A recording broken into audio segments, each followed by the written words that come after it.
Hey everyone, and welcome back to Shaper Speak. If you were unaware, Shaper just released single line fonts in Shaper Studio. I don't know about you, but this release is a huge addition to that program, and it's one I've been clamoring for probably since the beginning of my ownership. Up until now, I've been somewhat disappointed in the font offerings in Shaper Studio. As a result, I've had to learn how to import fonts into other programs like Inkscape, and up until recently, I've had to learn Inkscape in order to create those SVG files. And I will freely admit, I'm an Inkscape dummy. And between you and me, I don't like using Inkscape.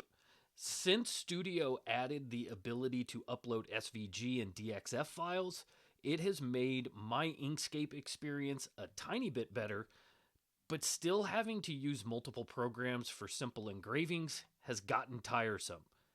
Now that Shaper has introduced single line fonts to Studio, I think my Inkscape days are done. The font that I'm showing at this point in the video comes straight out of Shaper Studio, and the font name is Pacifico. This has always been my number one go-to font for either carving or engraving, and I am simply showing this font as a point of comparison, as most of the fonts that were traditionally in Shaper Studio prescribe to this kind of outside-inside toolpath, and once I get the single line fonts going, you'll quickly see the difference between the two types.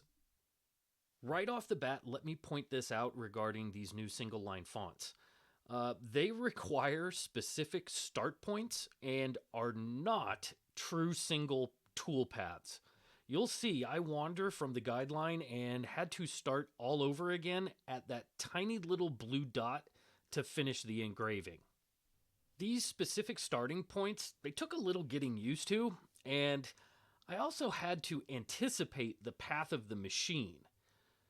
Using the old fonts from Studio, I would just usually double tap the go button and activate auto mode and just follow my line without any issue.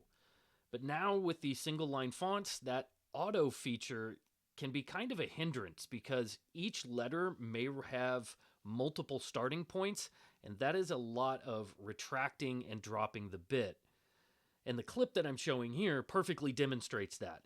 A single letter like an A may have two or three of these starting points, and that auto feature just becomes completely useless. Here's a quick comparison of that old Pacifico font versus one of the new script single line fonts. So far, I like what I'm seeing. I know that Shaper Studio is a bit of a touchy subject for Shaper users. There are those like me who absolutely love and appreciate the simplicity and ease of operation, and then there are those who find Studio weak in features comparative to other programs like Adobe Illustrator, Fusion 360, or Affinity Designer.